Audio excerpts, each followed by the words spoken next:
Gracias.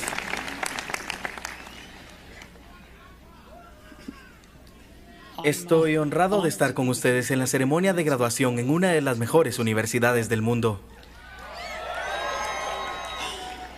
La verdad sea dicha, nunca me gradué de la universidad.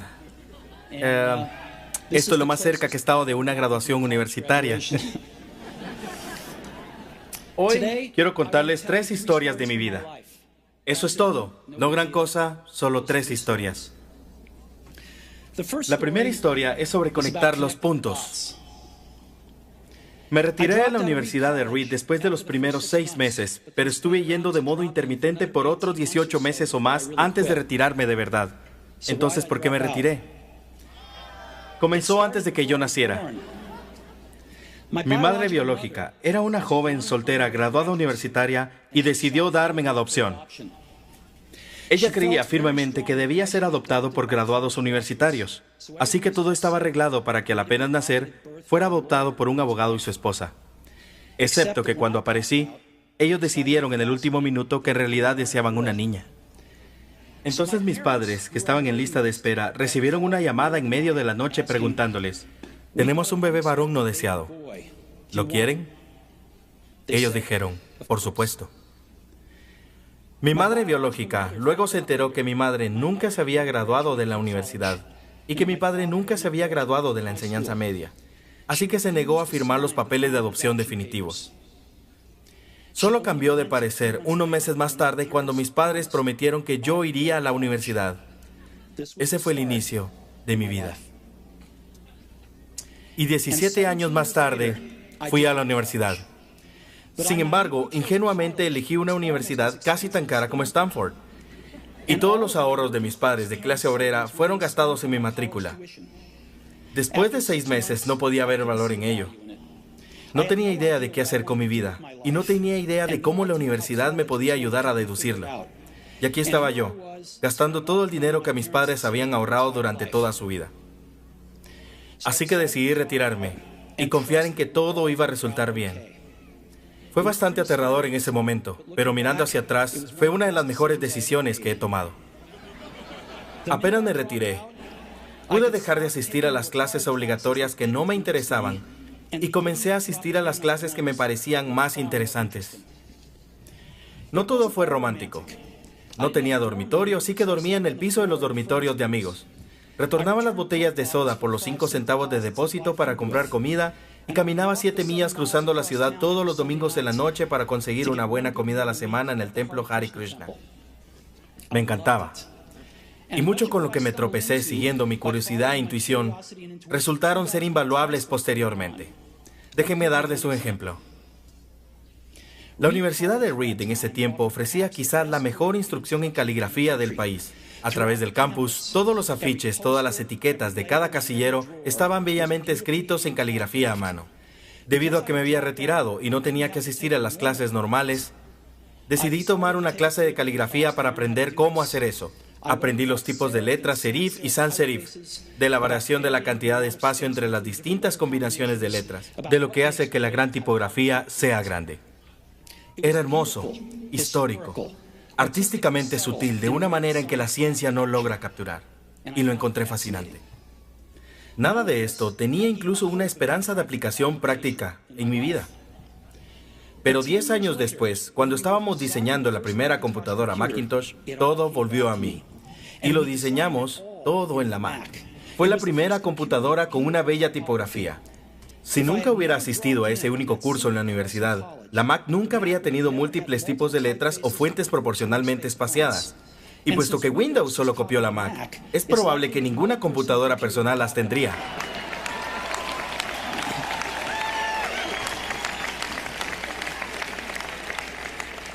Si nunca me hubiera retirado, nunca habría asistido a esa clase de caligrafía. Y las computadoras personales podrían no tener la maravillosa tipografía que tienen.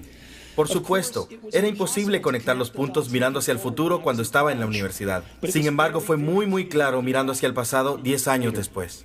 Reitero, no pueden conectar los puntos mirando hacia el futuro. Solamente pueden hacerlo mirando hacia el pasado. Por lo que tienen que confiar que los puntos de alguna forma se conectarán en su futuro. Tienen que confiar en algo, su instinto, el destino, la vida, el karma, lo que sea. Porque creyendo que los puntos se conectarán en el camino, te dará la confianza de seguir tu corazón, incluso cuando te lleven fuera del camino conocido. Y que eso hará toda la diferencia.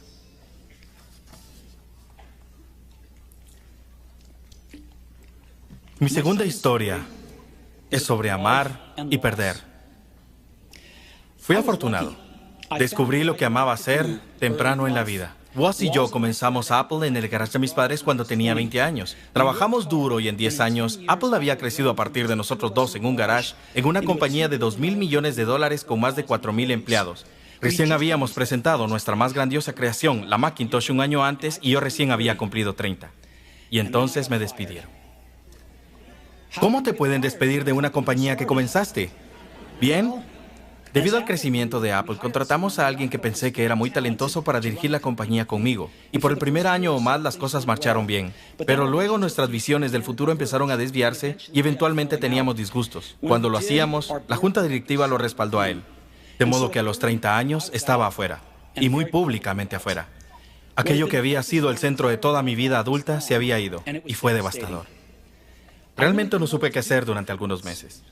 Sentía que había decepcionado a la generación anterior de empresarios, que había dejado caer la batuta cuando me lo estaban pasando. Me reuní con David Packard y Bobby Noyce e intenté disculparme por haberlo echado a perder tan mal.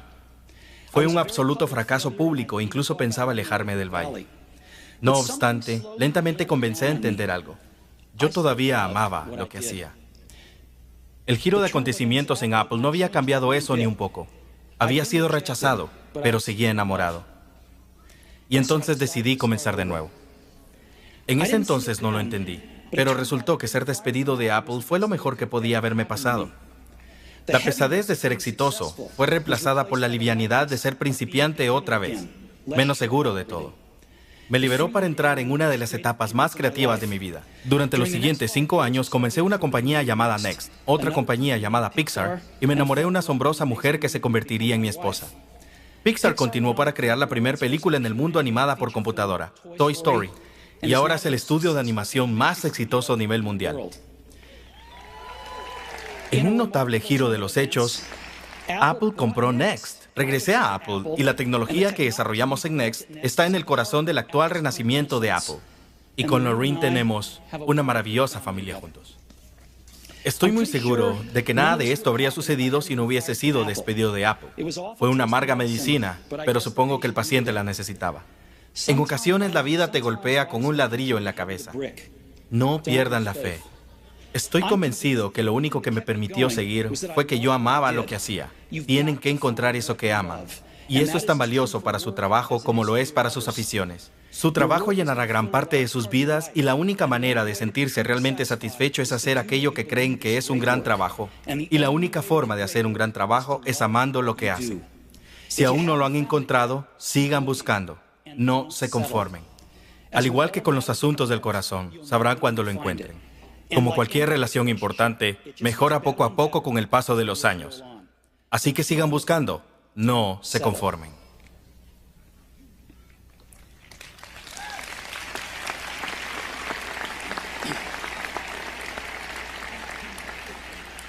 Mi tercera historia es sobre la muerte.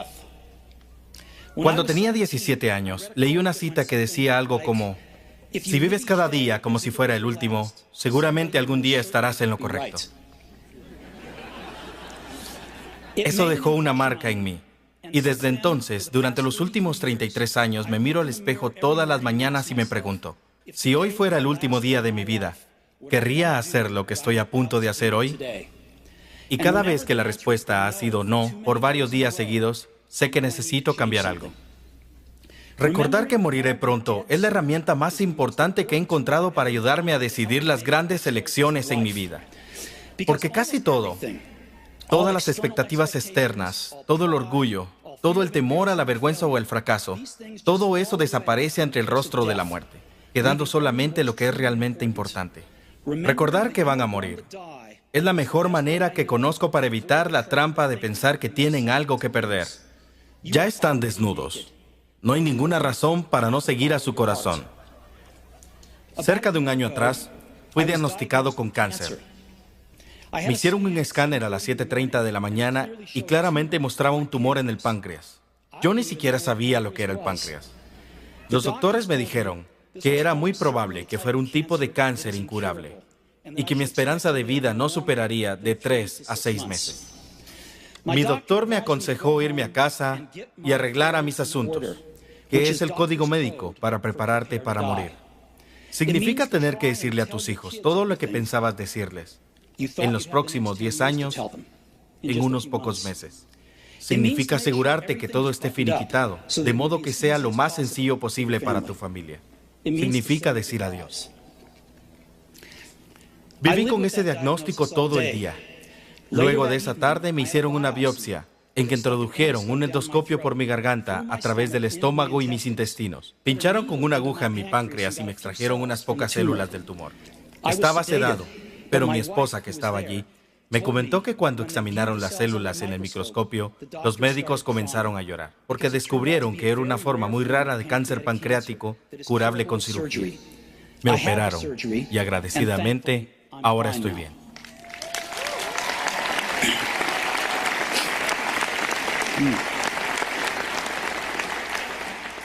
Eso fue lo más cerca que he estado de la muerte, y espero que sea lo más cercano por unas cuantas décadas más.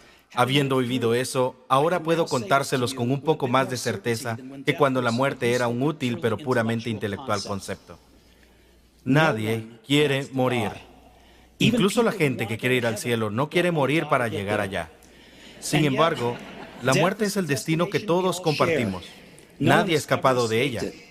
Y es como debe ser, porque la muerte es probablemente la mejor invención de la vida. Es el agente de cambio de la vida. Elimina todo lo viejo para dejar paso a lo nuevo. Ahora mismo, lo nuevo son ustedes. Pero algún día, no muy lejano, gradualmente ustedes serán lo viejo y serán eliminados. Lamento ser tan dramático, pero es muy cierto. Su tiempo tiene límite, así que no lo desperdicien viviendo la vida de alguien más. No se dejen atrapar por dogmas, que es vivir con los resultados de pensamientos de otras personas. No permitan que el ruido de las opiniones ajenas silencien su propia voz interior. Y más importante, tengan el valor de seguir su corazón e intuición, que de alguna manera ya saben lo que realmente quieren llegar a ser. Todo lo demás es secundario.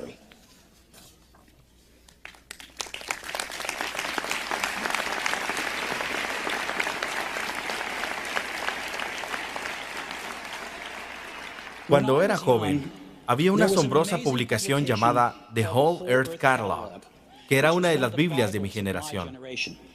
Fue creada por un tipo llamado Stuart Brand, no muy lejos de aquí en Menlo Park, y la trajo a la vida con su toque poético. Fue a finales de los 60, antes de la edición por computadora, por lo que toda estaba hecha usando máquinas de escribir, tijeras y cámaras Polaroid. Era un tipo de Google en formato económico, 35 años antes de que apareciera Google. Era idealista y rebosante de herramientas claras y grandes conceptos. Stuart y su equipo publicaron varias ediciones de The Whole Earth Catalog y luego, cuando había seguido su curso, publicaron la última edición. Fue a mediados de los 70 y yo tenía la edad de ustedes. En la tapa trasera de la última edición había una fotografía de una carretera en el campo temprano en la mañana, el tipo en la que estarían haciendo una parada si fueran aventureros. Debajo estaban las palabras: manténganse hambrientos, manténganse alocados. Fue el mensaje de despedida con el que firmaron. Manténganse hambrientos, manténganse alocados. Y siempre he deseado eso para mí. Y ahora, cuando se gradúan para empezar de nuevo, les deseo eso a ustedes.